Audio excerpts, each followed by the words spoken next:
Good morning. I'm Paige Littell. I'm the owner and the creative mind behind Kolossal Canine. First things first, I'm not a business person, never been a business person. If you ever told me I was going to own my own business, I would have told you were crazy. My background is law enforcement. That's still my full-time career. This is a part-time job for me. Hoping to go with full-time with it someday. Our business is at that point right now, business-wise, with social media, Etsy. We've launched a website where we're kind of at that point where if we grow any bigger, I'm going to have to leap in full-time, and that kind of scares me. We started in August of 2014 when we were about to get our fourth dog. We're those crazy dog people. And we were trying to find collars. We have big dogs. If you own dogs, if you own big dogs, you know that outside of red, blue, black, maybe purple, sometimes green, you really can't find anything for your dogs. And I had a friend who showed me collars that she had gotten online off Etsy, and they were really fun collars, but when she told me the price she paid for them, I was like, that's ridiculous. I'm like, I have 4 dogs. She paid upwards of $75 for 2 collars, a leash, and a keychain. So times that by 4, I can't afford that for my dogs, and half the time my dogs will tear their collars off within a matter of days anyway.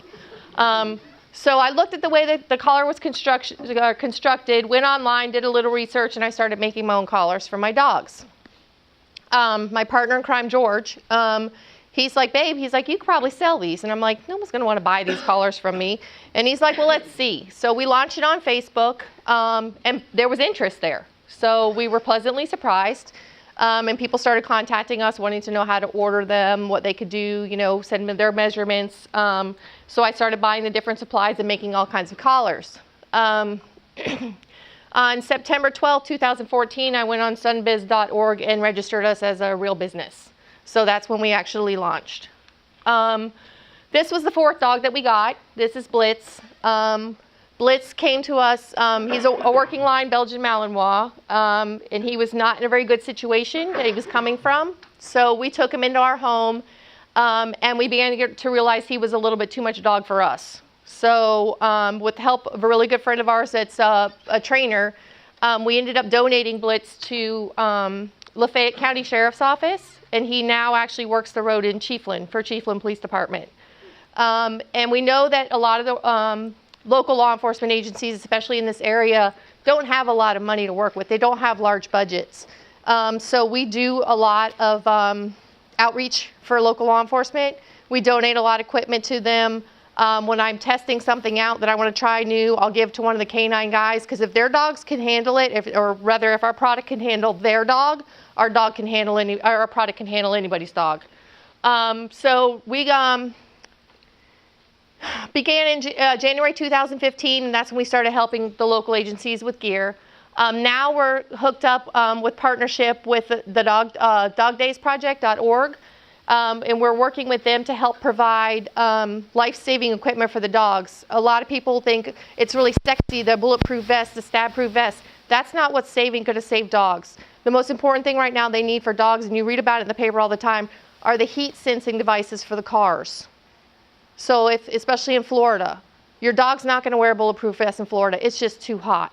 That's the problem. You can't have a working dog in a bulletproof vest in Florida. What you do need to have, though, is a sensor in your car, so that if you're called into court and you're sitting in the courthouse and your car's sitting in the parking garage and something malfunctions and your air conditioning shuts off, then you need to be alerted that that's your issue right now. That's what's going to save your dog. So we're partnering up with Dog Days Project to provide, to donate money to provide for agencies that need the sensing devices for their vehicles. This is one of the first collars that we made for a local dog here in town. She's since retired, but that was one of the first feedbacks we got, and I was very excited about that. September 2016 is when we created our own logo for our company. Before that, we were just using something we'd gotten off of Vistaprint. So then working with logo nerds, I gave them an idea what I wanted. They gave me some feedback, and together we came up with this idea, this concept.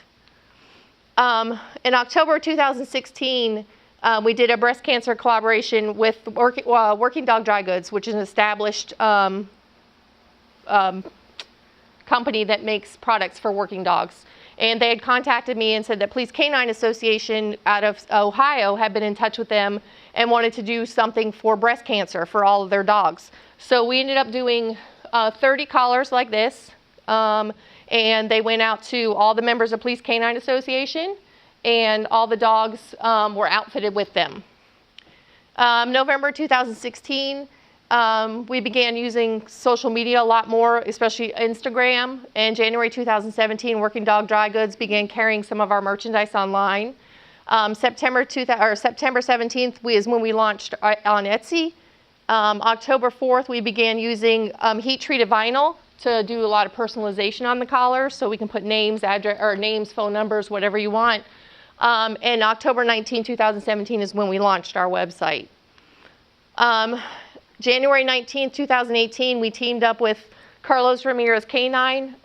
He's pretty well known in the dog world, to begin offering branded merchandise for him. And together we created a puppy collar that's a quick on and off, easy to use agitation collar for training the puppies.